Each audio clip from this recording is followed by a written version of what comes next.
पतितानां पावनेभ्यो वैष्णवेभ्यो नमो नमः।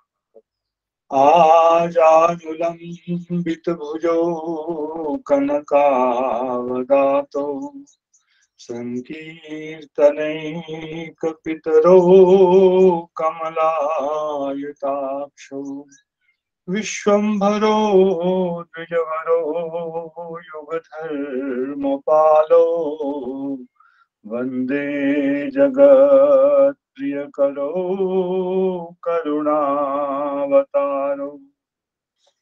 अङ्गश्यामलिमच्छटा विरवितो मन्दीकृतेन्दीवरम् जाड्यञ्जागुडरोचिषां विदधतं पट्टाम्बरस्य श्रिया वृन्दारण्यनिवासिनं मृगिलसत् दामाभिरामोदरम्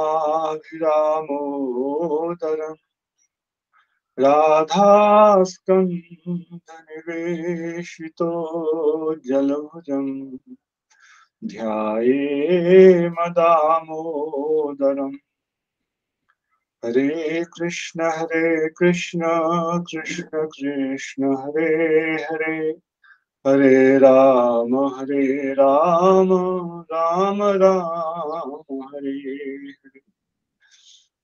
नारायणं नमस्कृत्य नरं चैव नरोत्तमं देवीं सरस्वतीं व्यासं ततो जयमुदीरयेत्।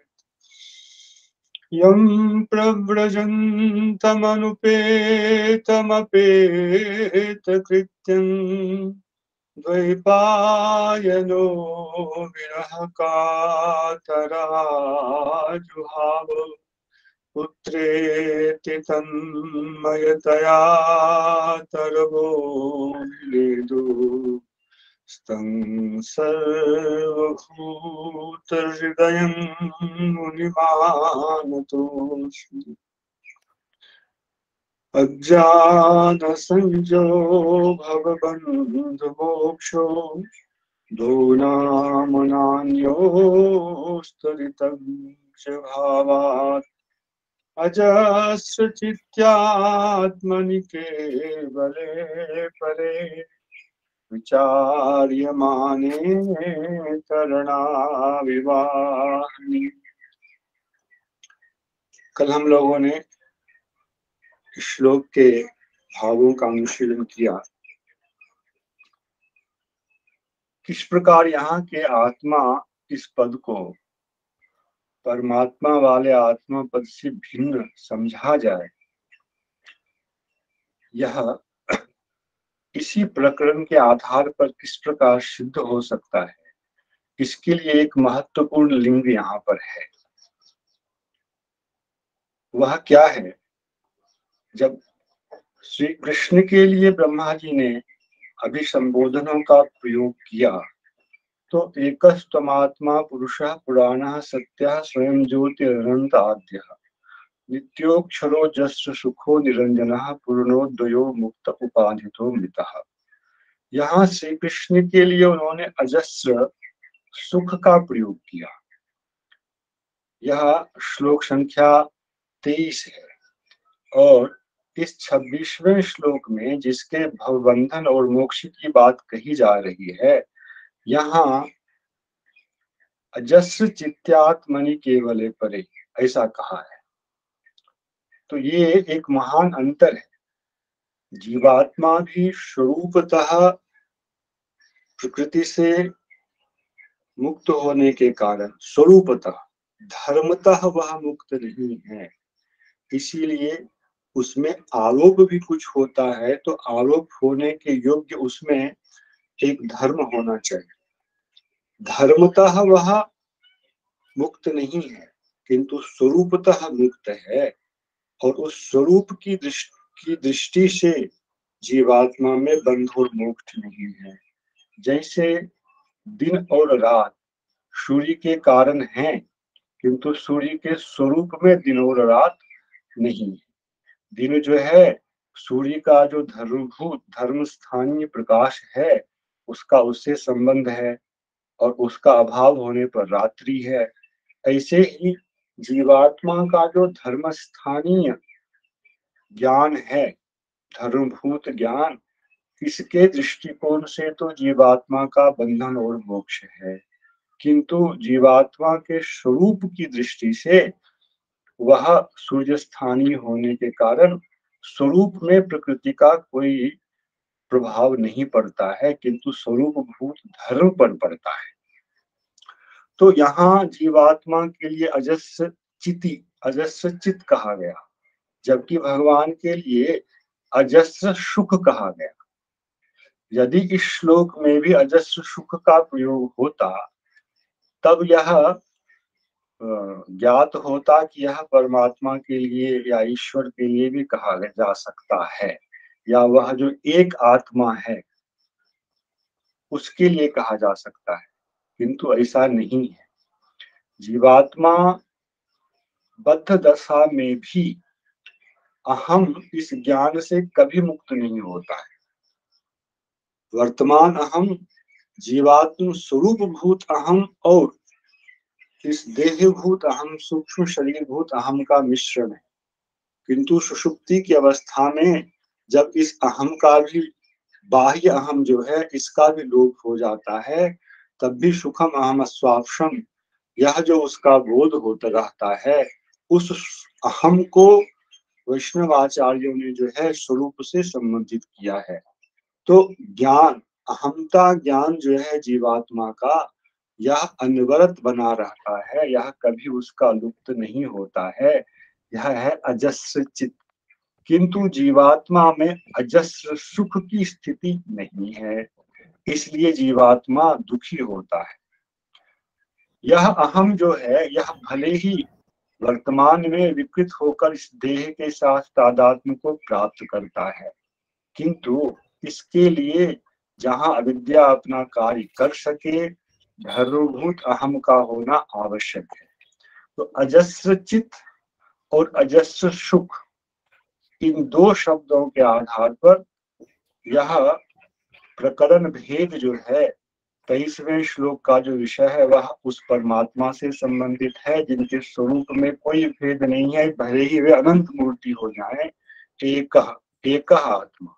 किंतु यह जो आत्मा है जिसके विषय में भी कहा जा रहा है, यह उससे भिन्न भी है। केवल इसमें अजस्र चित है, अजस्र सुख नहीं है, और इसका जो है बहुवचनत्व जो है यहाँ सिद्ध होता है, आत्मानम एवात्मतया अभिजानताम। इस प्रकार से दोनों प्रकरणों में जो शब्दों का प्रयोग है उसके आधार पर परमात्मा और जीवात्मा को मिश्रित नहीं किया जा सकता है। इतना कहने के बाद अब जो है आज नए श्लोक में हम लोग प्रवेश करते हैं। त्वामात्मानं परं मत्वा परमात्मानमेव च आत्मा पुनर्बहिर्मृग्यः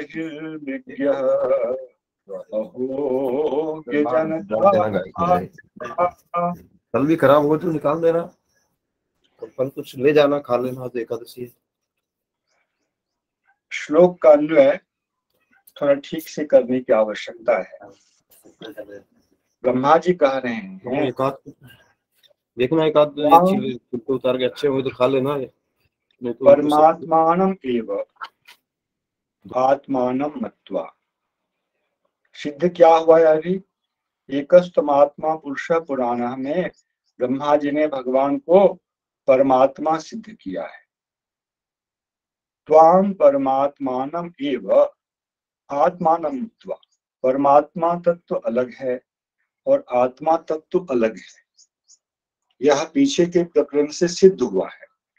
और जो 19वें श्लोक में अजानताम तत्पदवीम अनात्मन्यात्मात्मना भाष्य विपत्ति मायाम, यहाँ से जो एक विषय चला आ रहा है प्रवाह के रूप में, वह विषय यही था कि जिस प्रकार से हम लोग मायोपाधिक शरीर को धारण करते हैं, वैसे ही भगवान की पदवी को नहीं जानने वाला, भक्ति योग का आश्रय नहीं लेने वाला व्यक्ति भगवान के शरीर को भी माई ही समझता है। जिस प्रकार मैं ब्रह्मा जो सृष्टि का कार्य कर रहा हूँ, आप जो विष्णु का कार्य कर रहे हैं, पालन का कार्य कर रहे हैं, और जो शिव जी हैं, इनका शरीर जो है यह माइक है। तो यह पक्ष आता है कि क्या कृष्ण वैसे ही हैं, इस विषय को ब्रह्मा जी फिर यहाँ उठा रहे हैं। पहले श्लोक में अजानताम तद पदवी का संबंध हो अज्ञ जनता गीता इस श्लोक के साथ है, बीच में इसका ही विस्तार किया गया है। जो पिछले श्लोक में आत्मा शब्द आया है, जो भवबंध में एक निमित्त बनता है, उसको लेकर कह रहे हैं त्वाम परमात्मानम एव आत्मानम मत्वा। अपने को तो वह आत्मा मानता ही है इस रूप में, बद्ध रूप में। आपको भी इस शरीर में होने के कारण वह अपने तुल्य देही ही मानता है। आत्मा शब्द का यहाँ अर्थ हम करें देही। परमात्मा को भी आप परमात्मा हैं, परमात्मानम एव, एवकार के द्वारा यह व्यवस्थित किया ब्रह्मा जी ने कि उसकी कृष्ण की स्थिति दूसरी नहीं है और शरीर सहित है। इसके लिए उन्होंने उपाधि से मुक्त नित्य सुख बोध तनु भगवान को 22वें श्लोक में कहा है और 23वें श्लोक में उनको मुक्तः उपाधितः ऐसा कहा है। पुनः उसको कह रहे हैं परमात्मानम एव त्वाम आत्मानम मत्वा, आप हैं परमात्मा, परंतु ये अज्ञ लोग जो हैं आपको आत्मा मानते हैं। और परमात्मा होने के कारण क्या है, आप परम हैं, शुद्ध हैं। ऐसे परमात्मा को परमात्मा नहीं मानकर आत्मा मानता है, फिर सोचता है कि आत्मा जो अन्वेषणीय विषय है, यह कृष्ण से अतिरिक्त अन्वेषणीय है। तो ऐसे लोग जो हैं आत्मा पुनर्बहिर्विज्ञ, कृष्ण से अतिरिक्त अन्यत्र हमें आत्मा को ढूंढना है। अहो अज्ञ जनताज्ञता, यह क्या अज्ञ जनता, अज्ञ जन समूह की यह महान अज्ञता है। आश्चर्य की जो अंतिम सीमा हो सकती है, उस चीज को हो अहम पद के द्वारा ब्रह्मा जी ने, अहो पद के द्वारा ब्रह्मा जी ने यहाँ व्यक्त किया है। यह श्लोक का सामान्य अन्वय है परम विशुद्धम परमात्मानम एव त्वाम आत्मानं मत्वा जीवात्मानं देहिनं मत्वा पुनः आत्मा ततः बहिर्मृग्यः इति अहो अज्ञ जनताज्ञता। इस प्रकार से श्लोक का अन्वय है। इस पर से ब्रह्मा जी, क्योंकि श्लोक सुन करके अन्य प्रकार की प्रतीति होती है, इस पर श्री विश्वनाथ चक्रवर्ती ठाकुर कह रहे हैं ये तु आत्मविन् मन्याः पुरुषाकारं त्वां नाद्रियन्ते ते एव पूर्वोक्ताः स्थूल तुषावघातिनः इत्याह त्वाम् इति। पीछे एक ज्ञानियों की चर्चा आई पिछले 2-3 श्लोकों में, और उससे बहुत पहले ज्ञाने प्रयासम यह जो श्लोक आया था, वहां स्थूल तुषावघाती एक ज्ञानी है जिनके साधन में भक्त्यंश का कहीं भी प्रयोग नहीं होता है। तो उससे भी संबंधित करके विश्वनाथ चक्रवर्ती पाद कर रहे हैं ये तो आत्मवित मन्याः, जिनके अंदर यह दंभ है कि मैं आत्मवित हूं, किंतु पुरुषाकार जो आपका नित्य सुख बोध तनु है, यह पुरुषाकार जो है इसके प्रति उनका आदर नहीं होता है। पुरुषाकारम त्वाम नाद्रियन्ते ते एव पूर्वोक्ताः स्थूल तुषावघातिनः।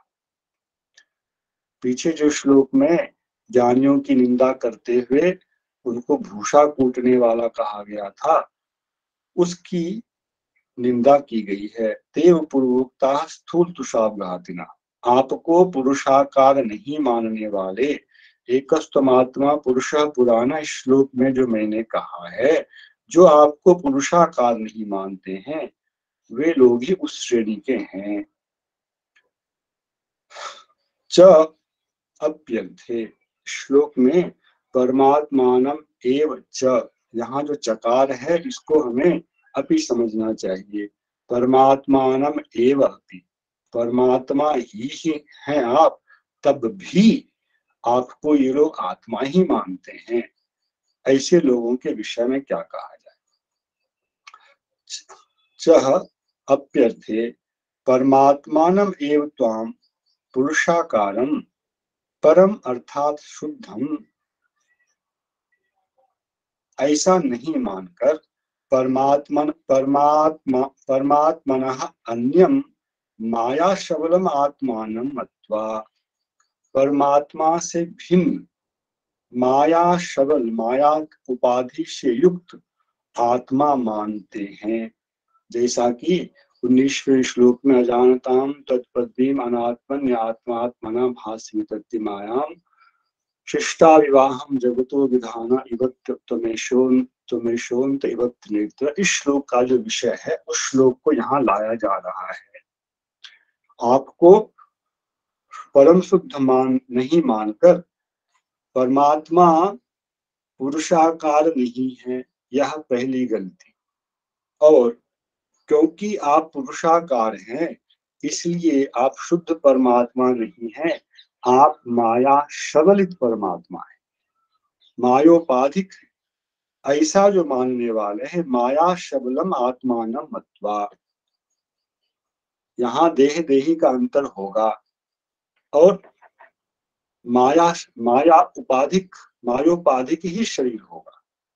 ऐसा जो मानने वाले हैं, ऐसा मान कर वे सोचते हैं कि आत्मा अर्थात जो परमात्मा है, जिसको शास्त्र में बिल्कुल निरुपाधिक कहा गया है, वह आत्मा अर्थात परमात्मा आत्मा वारे द्रष्टव्य श्रोतव्य मंतव्य निधिध्यासितव्य, इस श्लोक का इस वाक्य का जो विषय है वह श्री कृष्ण को नहीं मानना है। हमें कृष्ण से अतिरिक्त अथवा इनके देह में रहने वाले पदार्थ को मैं आत्मा मानूं।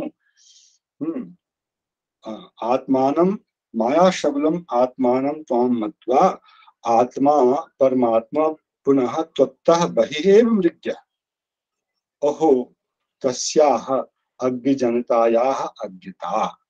हाय, यह अज्ञ जन समूह की कैसी भारी अज्ञता है, इसके विषय में आश्चर्य, इससे बड़ा आश्चर्य कुछ हो नहीं सकता है कि जो कृष्ण के शरीर को मायोपाधिक मानते हैं और तब सोचते हैं कि जो शुद्ध आत्मा है वह कृष्ण के रूप में पुरुषाकार रूप में विनिज्ञ नहीं है, वह निराकार रूप में विनिज्ञ है।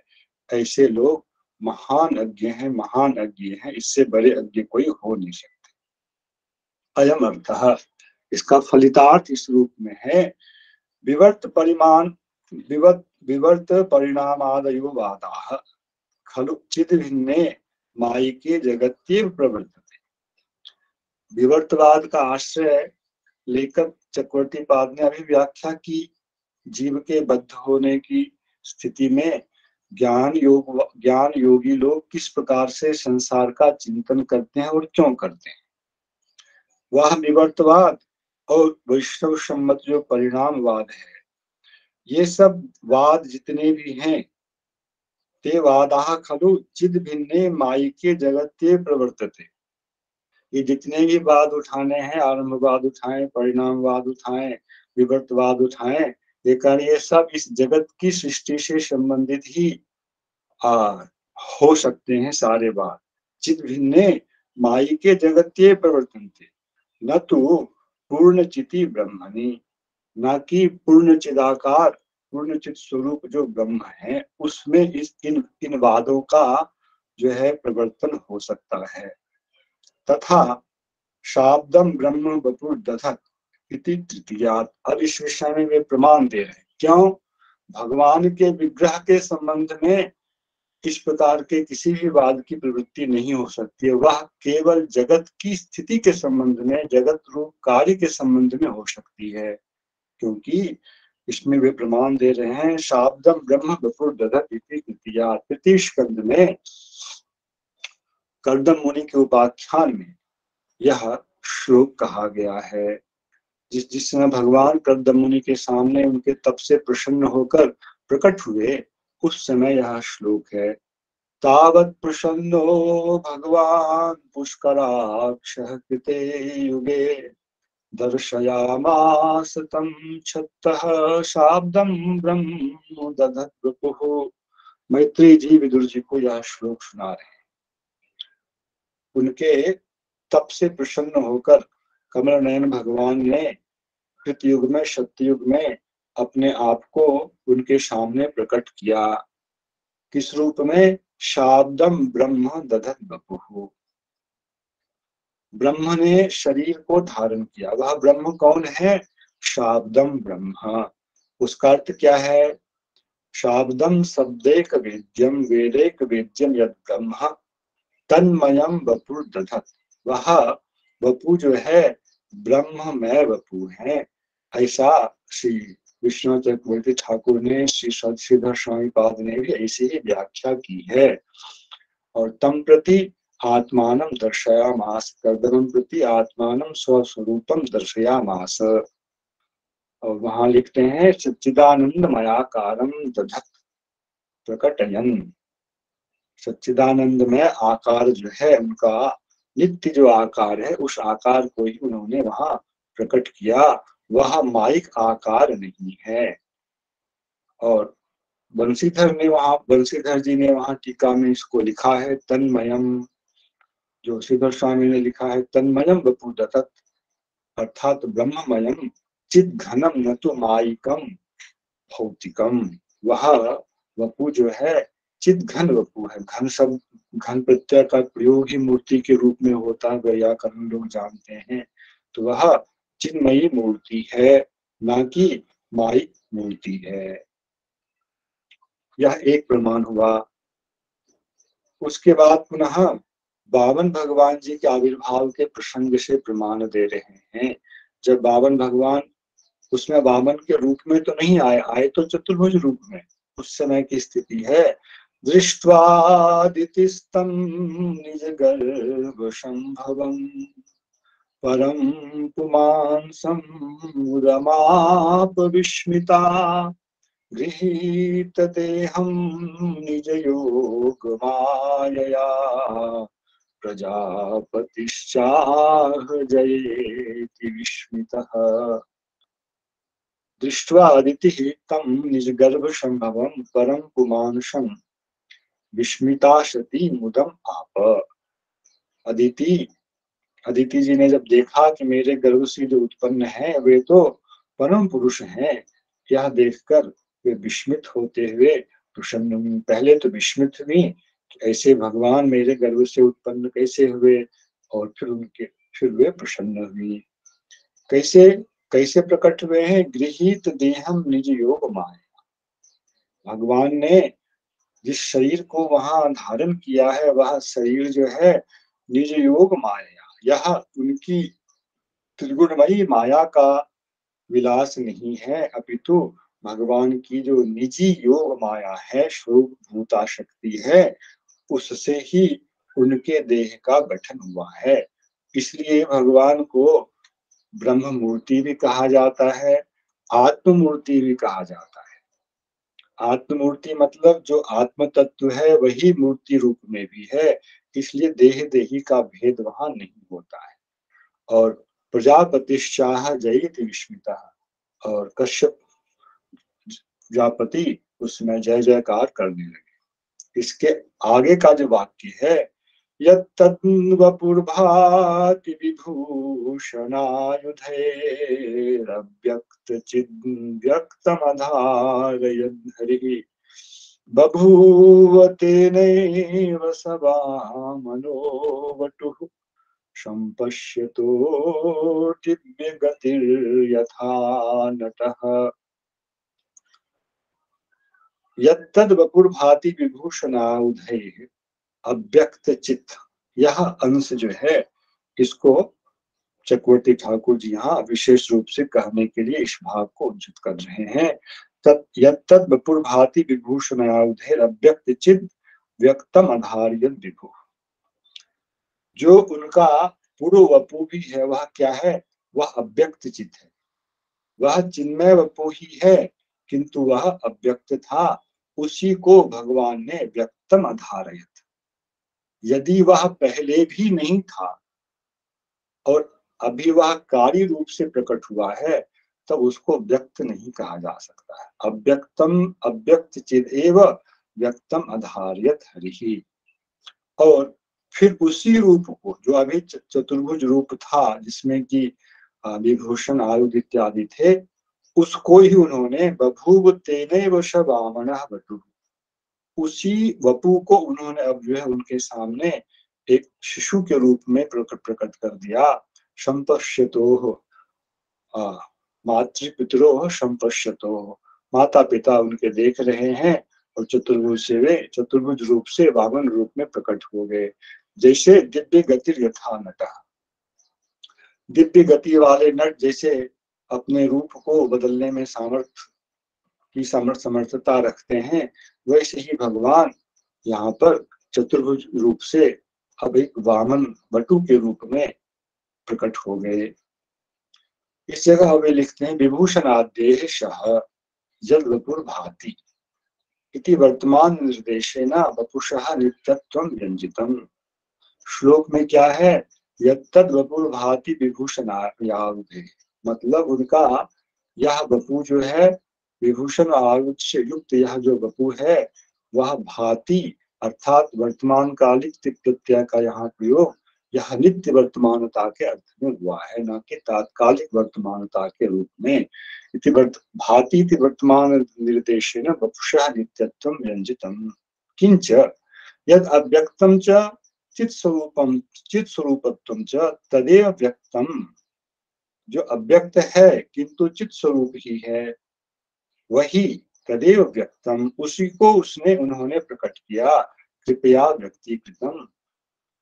इसलिए यहाँ कहा आधार यत् न तो अभूत चरम एव तज्जग्राह, इसलिए भगवान ने उसको धारण किया, न कि जो पहले नहीं था उसको उन्होंने ग्रहण किया। इस प्रकार से भगवान के वपु की नित्यता और चिन्मयता यह दोनों ही इन प्रमाणों से सिद्ध होता है। और यही अभी भी ब्रह्मा जी ने इसको सिद्ध किया है। सत्य ज्ञान अनंतानंद मात्रे करश मूर्तयः स्पृष्ट भूरि महात्म्यापनिषदृशाम, उसको भी यहाँ उद्धृत कर रहे हैं। सत्य ज्ञानानंतानंद मात्रे करश मूर्तयः इति दशमात्, अभी पिछले अध्याय में गया है। और गोपाल तापनी उपनिषद का यह प्रमाण हम लोगों ने कल भी सुना था। गोविंदम सच्चिदानंद विग्रहम वृंदावन सुरभूरुः तलासीनम, गोविंद कैसे हैं, सच्चिदानंद विग्रह वाले हैं इति। और यह तो भगवान के वपु से संबंधित हुआ। और गोपाल तापनी में ही यह लिखा हुआ है तासांग मध्य साक्षात ब्रह्म गोपाल पुरी ही, भगवान ही केवल चिन्मय नहीं है, भगवान का जो धाम है वह भी चिन्मय ब्रह्म रूप ही है। पूरा वाक्य खंड जो है वहां इस प्रकार से है, सहोवाच तमह नारायणो देवः, ब्रह्मा जी कह रहे सकाम्याः मेरो श्रृंगे यथा सप्तपुर्यः भवन्ति तथा निष्काम्याः सकाम्याश्च भूलोक चक्रे सप्तपुर्यः भवन्ति तासांग मध्य साक्षात ब्रह्म गोपालपुरी। 7 जो पुरियां हैं मोक्षदायिनी पुरियां हैं, उसमें जो गोपालपुरी है वह गोपालपुरी साक्षात ब्रह्म है, किसी प्रकार का व्यवधान नहीं है। और जो 7 पुरियां हैं अयोध्या मथुरा माया काशी कांची अवंतिका पुरी द्वारवती ज्ञेया सप्तैता मोक्षदायिका, इन 7 पुरियों में से भी मथुरा को साक्षात ब्रह्म स्वरूप कहा गया। बाकी पुरियां भी ब्रह्म स्वरूप हैं। पर जिस प्रकार भगवान को स्वयं भगवान कहने का विधान भागवत में है, ऐसे ही इन 7 ब्रह्म स्वरूपा पुरियों में भी मथुरा को साक्षात ब्रह्म स्वरूप कहा गया। इस प्रकार गोपाल तापनी से भगवान के धाम का भी चिन्मयत्व प्रतिपादित हुआ। गोपाल तापनी श्रुतेश्च पूर्ण ब्रह्मात्म के भगवत बपुः धामादौ अपि ये तो श्रुति स्मृति क्षणाभावात् अंधाः तत्र तत्रापि विवर्तम अंध परंपरा एव प्रवर्तयन्तः पश्यन्ति। ते तु अहो शब्द किसके लिए ब्रह्मा जी ने कहा है, उसके लिए चक्रवर्ती पाद ने इतनी भूमिका बनाई।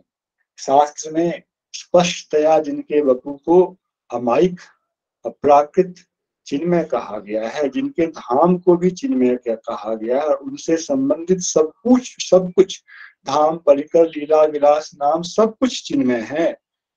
इसके विषय में जो विवर्तवाद की कल्पना करते हैं उसके लिए कहा श्रुति स्मृति क्षणाभावा। उन लोगों ने ना तो श्रुतियों का अध्ययन किया है ठीक से, न स्मृतियों का अध्ययन किया है, उसका अवलोकन ठीक से नहीं किया, और इसके कारण ये लोग क्या है, अंधे हैं। श्रुति स्मृति क्षणाभावाद अंधाः तत्र तत्रापि तत्र भगवद विपुषी तत्र भगवद धामनि विवर्तम अंध परंपरा एवं प्रवर्त्यंता। अंधों की जैसी परंपरा है, एक ने कुछ कहा दिया तो दूसरे ने बिना देखे फिर उसी बात को आगे बढ़ा दी।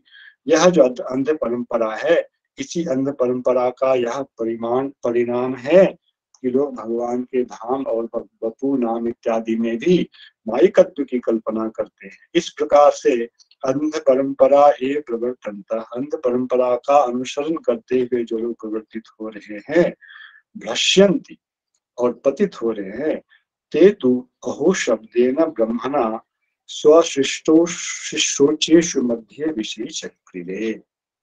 इस पूरे ब्रह्मांड में जो लोग ब्रह्मा के शिष्ट हैं, उनमें से सबसे अधिक शोचनीय यदि हैं तो वे नहीं जो भगवान का भजन नहीं कर रहे हैं, बल्कि सबसे अधिक शोचनीय वे हैं जो भगवान के ऐसे चिन्मय वपु ब्रह्म स्वरूप वपु को भी जो है वो माइक मानते हैं।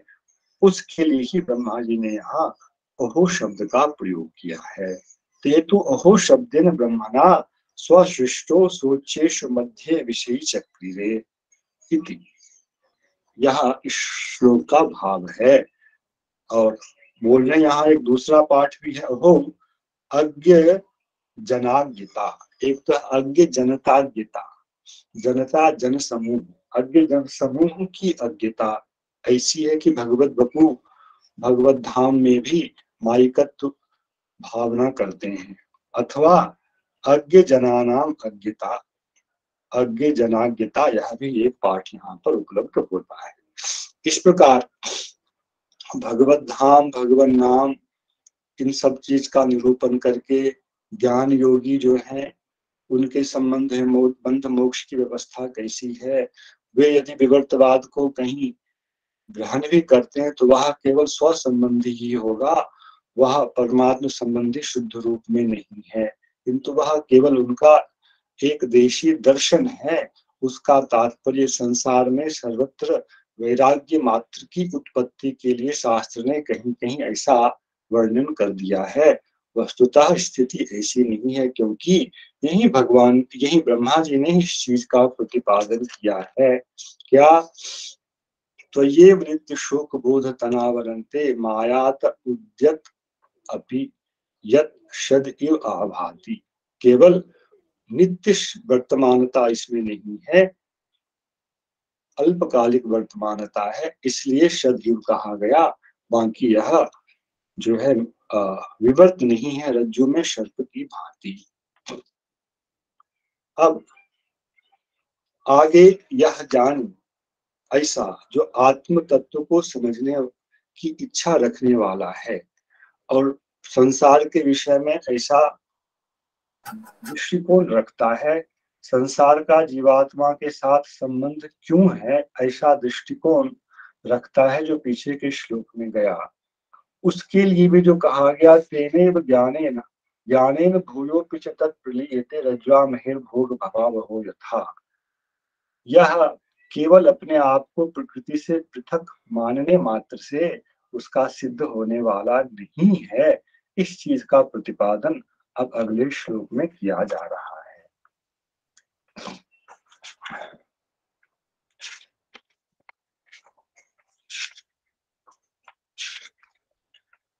अन्तर्भवेनन्तर्भवन्तमेव यतत्यजन्तो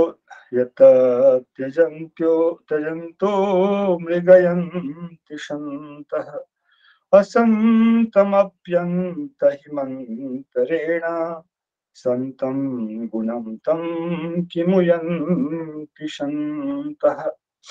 श्लोक का विषय जो है वह 26वें श्लोक में ज्ञान संज्ञो भवबंध मोक्षो और 25वें श्लोक में ज्ञानेन भूयोऽपि च तत् प्रलीयते। यहाँ जो अधिकारी कहा गया, जिस अधिकारी का वर्णन हुआ है उससे ही संबंधित है। अंतर्भवे पहले एक सामान्य अन्वय और उसके बाद विश्वनाथ चक्रवर्ती जो कुछ विशेष कहेंगे उसको अलग से कहा जाएगा। अनंत अंतर्भवे भवंतम एव मृगयन्ति संता। ऐसे ज्ञान योग वाले जो संत हैं, ज्ञानी लोग, ज्ञान योगी लोग, वे क्या करते हैं? अतत्यजन्तः, यह ब्रह्म नहीं है, यह ब्रह्म नहीं है, यह ब्रह्म नहीं है, इस प्रकार से चिंतन करते हुए अतत का जो तत् भिन्न है उसका निरीक्षण करते हैं। अतत्यजन्तः अंतर्भवे, भवे अंतः, इस शरीर में रहने वाले परमात्मा भवंतम एवं मृगयन्ति, आपका ही वे अन्वेषण करते हैं, मृगयन्ति। अब यहाँ अन्वेषण का जो विषय है यह गोपाल रूप नहीं है। जो भी सामान्य रूप से अंतर्यामी का स्वरूप है वही इसका विषय है। असंग और इसके द्वारा क्या होता है और पीछे जो अध्यारोप, आरोप और अपवाद का विषय आया है, उस पद्धति से ही किस प्रकार वह ब्रह्म को समझ पाता है उसके लिए कह रहे हैं। असंतम अपि अंति अहिम अंतरेण संतम गुणम तम संतः यन्ति किमुयन्ति। ऐसे जो संत लोग हैं जो अपने शरीर के मध्य ही परमात्म रूप से आपको जानने का प्रयत्न करते हैं, तद भिन्न अतत का निरीक्षण करते हुए परमात्मा का अन्वेषण करते हैं और परमात्मा के अन्वेषण के द्वारा ही आत्मा के ऊपर जो अविद्या का प्रभाव है, अज्ञान संज्ञा को प्राप्त जो बंधन है उसका निवारण हो सकता है। इतना विषय तो वह जानता है, इसलिए आपका वह अन्वेषण करता है और संसार से मुक्त होता है। जो उसमें आरोपित है उस आरोप को वह दूर करने का प्रयास करता है और जब वह आरोप दूर हो जाएगा तो जैसे पीछे कहा गया था, सर्प रज्जु में सर्प का जो आरोप है यह ज्ञान होने पर, रज्जु का ज्ञान होने पर जैसे दूर हो जाता है, वैसे ही यहाँ भी उपमान दिया जा रहा है।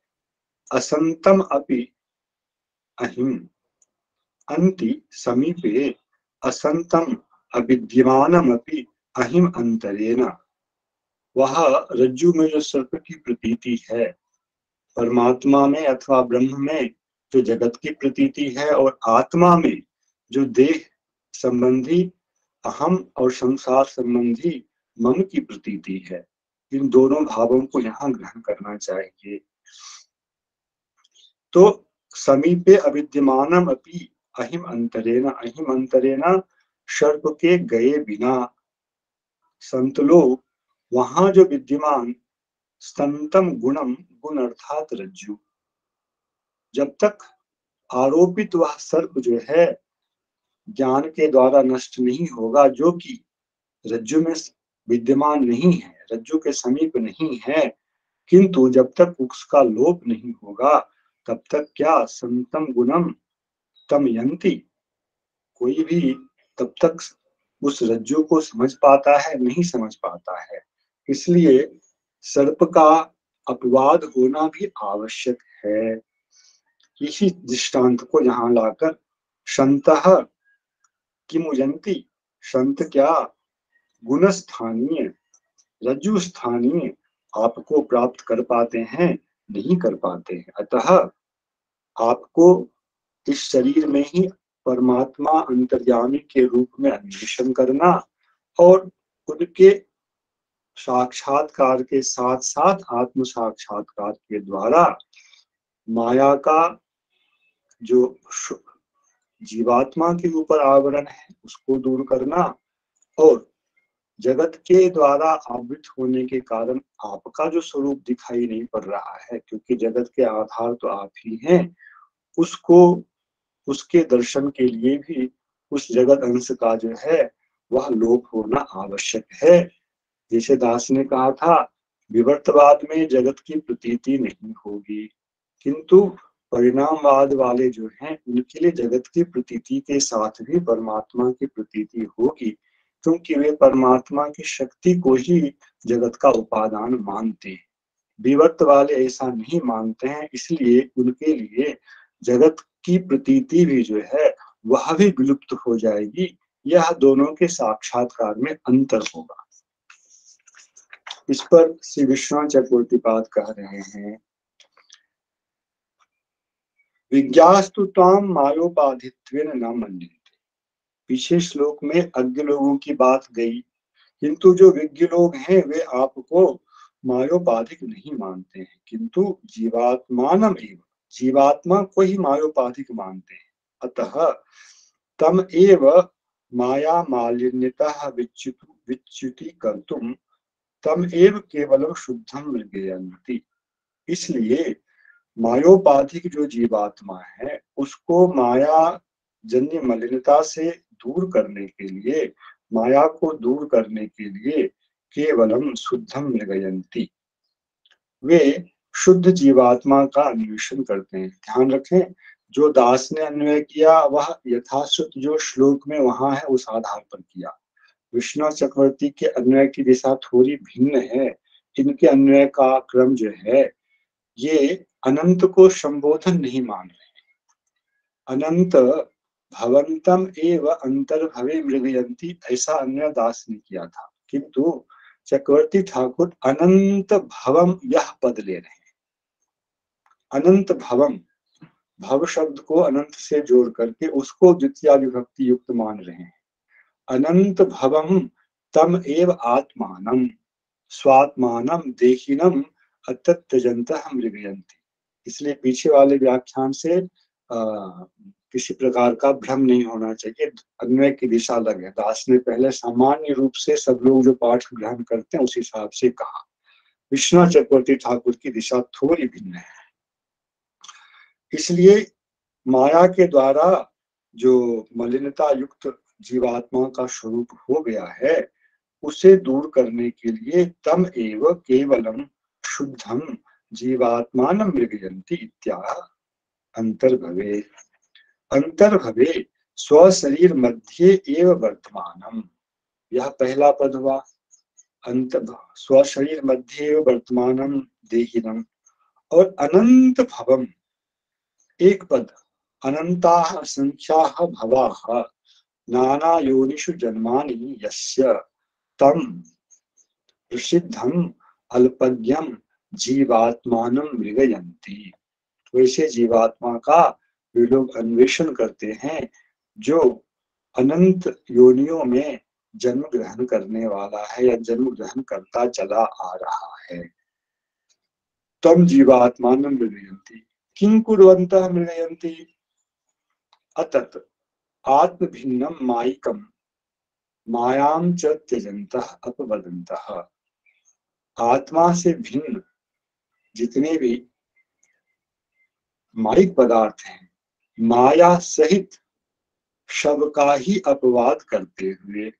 इसलिए ऐसे लोगों को जब परमात्मा का साक्षात्कार होगा और जीवात्मा का भी, तो परमात्मा की वह जो माया शक्ति है, यह साक्षात्कार उन लोगों को नहीं होगा। क्यों?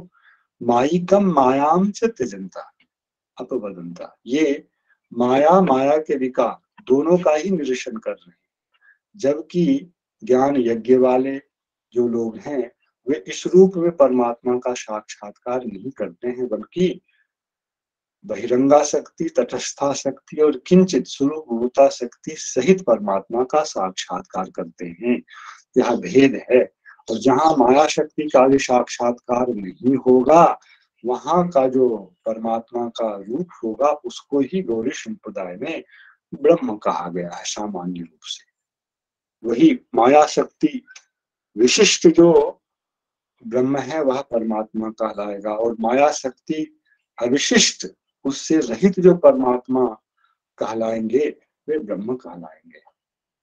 ननु चिन्मयस्य जीवात्मनः ज्ञानेन अलम किंचित भिन्नस्य अपवादेन। संशय कर रहे हैं, इतना ही क्यों नहीं यथार्थ है? जीवात्मा का ही केवल अनुभव हो जाए, जीवात्म भिन्न जो है उसको दूर करने की आवश्यकता क्या है? ननु चिन्मयस्य जीवात्मनः ज्ञानेन अलम अलम, जीवात्मा का ही ज्ञान हो जाए, शरीर का ज्ञान, माया विकार का ज्ञान, माया का ज्ञान ना रहे, इसकी क्या आवश्यकता है? किम चिद भिन्नस्य अपवादेन, चिद भिन्न जो है, जो माया है, माइक है, इनके अपवाद की क्या आवश्यकता है? इत्याशंक्य, इस आशंका को मन में रखते हुए कह रहे, अध्यस्तस्य अपवादम बिना अधिष्ठान तत्व न सम्यक ज्ञायते। जो अधिष्ठान है, रज्जु सर्प में रज्जु अधिष्ठान है और सर्प जो है उसमें अध्यस्त है, तो रज्जु का ज्ञान कब होगा? जब तक अपवाद नहीं होगा अध्यस्त पदार्थ सर्प का, तब तक रज्जु का ज्ञान नहीं होगा। अध्यस्तस्य अपवादम बिना अधिष्ठान तत्वम न सम्यक ज्ञायते। जैसे वहां बोलते हैं इदम रजतम अयम सर्पः, तो भाव यह इदंता रूप में तो ज्ञान है, किंतु जब विशिष्ट रूप में उसका ज्ञान हो रहा है, उसका जब तक अपवाद नहीं होगा, निरीक्षण नहीं होगा, तब तक इदम रज्जु यम रज्जु यह ज्ञान कैसे होगा, यम शुक्ति यह ज्ञान कैसे होगा। इसलिए इदंता के रूप में ज्ञान होने पर भी आरोप अंश जो है उसका विलीन हो जाना आवश्यक है, नहीं तो उसका सम्यक ज्ञान नहीं हो सकता है। अपवादम बिना अधिष्ठान तत्व न सम्यक ज्ञायते इति सतां व्यवहारेण अशंतमिति। सत्पुरुषों का, विद्वान लोगों का ऐसा भाव है, व्यवहार है, उसको लेकर कहा जा रहा है। असंतम अपि अंति असंतम अपि अहिमंतरे न, अविद्यमान जो सर्प है उसके नाश हुए बिना संतम गुणम विद्यमानम गुणम विद्यमानां रज्जुम किंते यन्ति न यन्ति।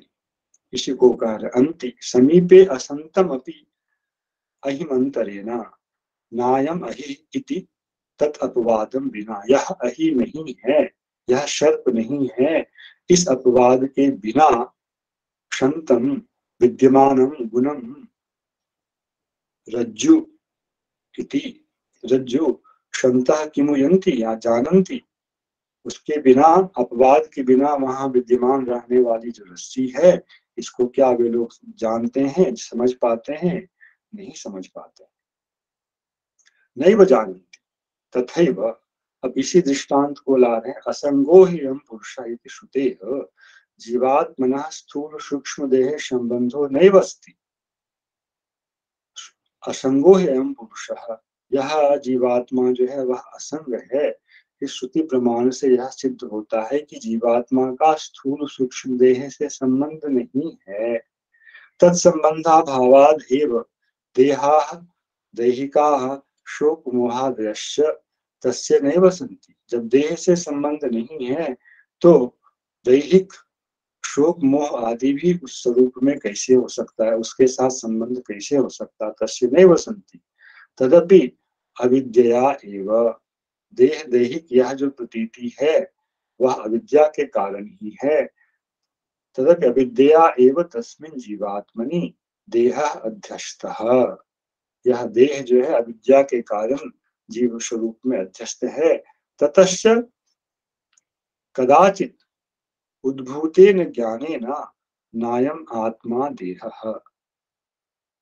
जैसे पीछे अपवाद का रूप दिखाया कि यह रज्जु सर्प नहीं है, उसी प्रकार साधन के द्वारा कदाचित जब आत्मा का ज्ञान उत्पन्न होगा तो उद्भूतेन उद्भूतेन ज्ञानेन नायम आत्मा देहः। यह आत्मा जो है वह देह नहीं है। इति तस्य देहस्य असतः अपि अपवादं विना। जब तक उस देह का स्थूल सूक्ष्म देह का और उसके कारणभूत जो अविद्या है उसका विनाश नहीं होगा, उसके बिना सत्यम शुद्धम जीवात्मानं किं जानन्ति नैव जानन्ति इत्यर्थ। उसके बिना शुद्ध जीवात्मा का ज्ञान नहीं हो सकता है। विश्वनाथ चक्रवर्ती ठाकुर की इस प्रक्रिया की पूर्ति यहाँ तो केवल एक प्रक्रिया का अंश कहा गया, वह जो भाग है यह ज्ञान कैसे प्राप्त होगा इस चीज का पूर्ण यह उनके अगले श्लोक की व्याख्या से होगा। इसलिए यहाँ कोई संशय नहीं करना चाहिए कि यह कैसे होगा। अगले श्लोक में ब्रह्मा जी कह रहे हैं अथापि ते देव पदाम्बुजद्वय प्रसादलेशानुगृहीतयेव हि जानाति तत्त्वं भगवन् महीयो न चान्य एकोऽपि चिरं विचिन्वन्। पीछे ऐसा होना चाहिए, आरोप का अपवाद होना चाहिए, ऐसा कहा गया। और इसके लिए जीवात्मा यह देही प्रयत्न करता है और देह में स्थित परमात्मा का भी अन्वेषण करता है। यह एक प्रकार का व्याख्यान था और चक्रवर्ती ठाकुर जी ने यही व्याख्यान किया कि वह इस देह में स्थित आत्मा का ही अन्वेषण करता है। परमात्मा का विषय उन्होंने पिछले श्लोक में नहीं रखा है, किंतु इस श्लोक में वह विषय आ जाएगा। अथापि ते देव पदाम्बुजद्वय प्रसादलेशानुगृहीतयेव हि जानाति तत्त्वं भगवन् महीम्नः न चान्य एकोऽपि चिरं विचिन्वन्। अब दो प्रकार के ऐसे इस श्रेणी के साधकों में भी दो प्रकार के साधक की चर्चा यहाँ ब्रह्मा जी कर रहे हैं। एक प्रकार के साधक तो उस चीज को समझ लेता है और दूसरे प्रकार का साधक उस चीज को नहीं समझता है। ते तत्त्वं जानाति, एक प्रकार के साधक जो है वे तत्व को समझ लेते हैं और एकोपि चिरं विचिन्वन् न जानाति, दूसरे प्रकार का जो साधक है चिरकाल तक इस रूप से आत्मा का अन्वेषण करने पर भी उसे नहीं जान पाता है। जो दो प्रकार की व्याख्या पीछे गई थी दोनों का ही समावेश श्लोक में समान रूप से हो जाएगा। हे देव, हे भगवान, अथापि पीछे के श्लोक में कही गई प्रक्रिया के अनुसार इस देह में आत्मा का अन्वेषण करे, केवल आत्मा का अथवा परमात्मा सहित आत्मा का अन्वेषण करे, कोई भी अधिकारी हो। किंतु ते पदाम्बुजद्वय प्रसादलेशानुगृहीतः एव तत्त्वं जानाति, आपके दोनों चरण कमलों के प्रसाद के लेश से जो अनुगृहित हो गया है, हो जाता है, सएव ही तत्त्वं जानाति, वही उसका जो भी अभिलषित तत्व हो वह जान पाता है।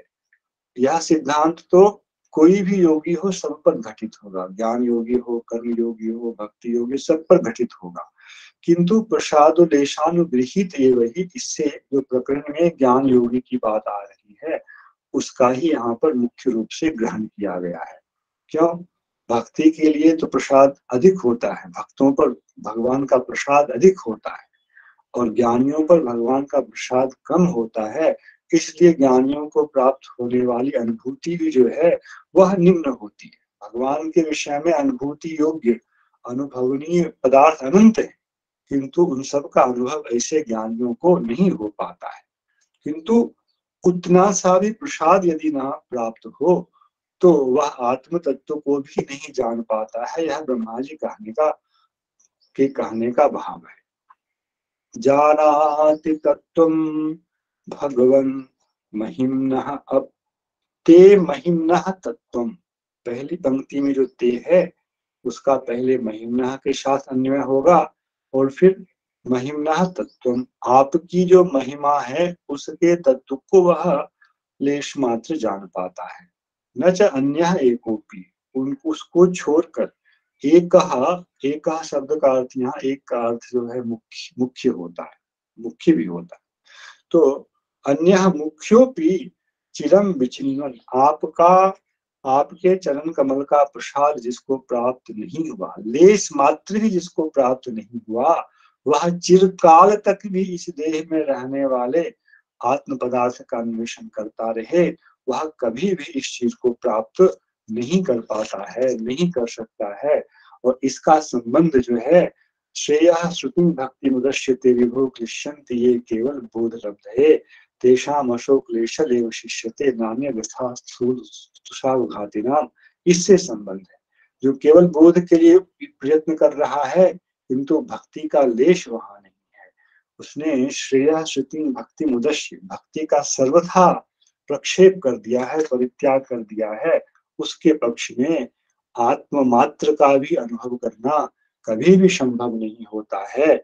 इसलिए भले ही किंचित परिमाण में भक्ति हो, उस भक्ति का आश्रय उसको भी अवश्य लेना चाहिए, जिसके कारण भगवान का प्रसाद उसे प्राप्त होता है। यह श्लोक का साधारण अन्वय है। इसके साथ ही आज की कथा को यहाँ विराम दिया जा रहा है। कुछ भूल चूक त्रुटि हुई हो तो आप लोग क्षमा करेंगे।